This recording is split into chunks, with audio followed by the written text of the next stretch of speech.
AITA for refusing to give my brother a character letter to help his court trail after what he did to a friend's daughter. To start, my name's Lily, and I'm 28 years old, 6 months pregnant, and feeling like my entire world has been turned upside down by my family. I have an older brother, Tom, 31, who's always been my closest family member. Growing up, he was my rock. We were a tight-knit family, and Tom, though he has autism, was this sweet and protective older brother who always had my back. Until now, that is, what I'm about to say makes my skin crawl, and I can hardly believe I'm talking about the same person. About a month ago, I found out that my brother had been having an inappropriate relationship with a 14-year-old girl named Sophia. She's the daughter of a close friend of mine, Rachel. This wasn't a one-time thing either. Evidence shows this had been going on for months. The text messages Rachel showed me were explicit and left no room for doubt. They even proved that he knew what he was doing was wrong. He said as much in the text, acknowledging he could end up in prison for it. When Rachel broke the news to me, I felt my whole world shatter. I could see the heartbreak in her eyes, and I knew that I would never be able to apologize enough for what my brother had done to her family. I stammered out an apology, feeling this unbearable shame, and we hugged, but it felt hollow. Afterward, Rachel told me she needed space, and I completely understood. I could hardly blame her for wanting to cut off contact.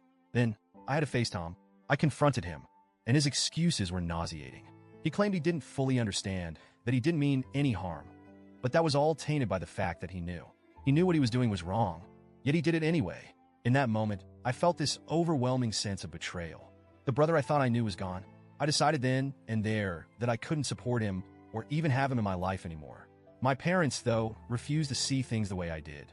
They stuck by Tom, insisting that his autism was to blame, that he didn't understand. It felt like they were trying to rewrite the story, as if there was some alternate reality where what he did was excusable. They had seen the same text messages, but they were clinging to any shred of innocence they could, as if holding on to their version of Tom was more important than facing the truth. My mom is terminally ill, and she's been the one pushing the hardest. She keeps saying that she doesn't want to die with her son in prison. She even called me, crying, saying it wasn't that bad, begging me to reconsider. That sentence, that what he did wasn't that bad, echoed in my head for days. I couldn't comprehend how she could say that, knowing he preyed on a child who's practically family to us. To make matters worse, Tom's lawyer approached us and suggested we each write character letters to the judge, a way to paint a full picture of who Tom is. My parents latched onto the idea, insisting it was the least we could do to help him. They wanted me to write about the Tom I used to know, the brother who used to carry me on his shoulders, who read to me at night, who was kind and protective. But how could I? I told them no. My husband was completely on my side, saying he couldn't imagine letting our daughter, who'll be born in a few months, grow up around someone capable of doing something so vile. We talked for hours trying to figure out the right thing to do. Every time I considered writing the letter, my stomach turned. The idea of pretending that he was still my hero felt like I'd be betraying not only Sophia, but my future daughter as well. My parents, though, didn't stop. They begged, they pleaded, and they reminded me of my mom's illness, saying that I'd regret this decision one day. But how could I prioritize my brother's future over the safety and well-being of others? How could I help him avoid accountability? After a few weeks of their relentless pressure, I finally made the call. I told my parents I wouldn't be a part of this. I wouldn't write a letter, I wouldn't visit Tom, and I wouldn't let him be a part of my life or my child's life. My parents were devastated, especially my mom. She accused me of abandoning the family, and in a way, I guess I am. But here's the thing.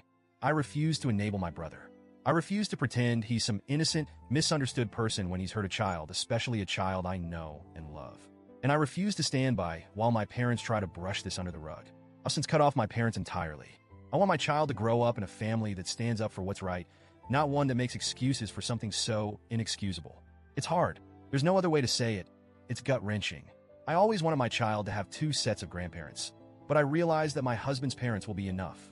We'll create our own family, one that isn't tainted by denial and excuses.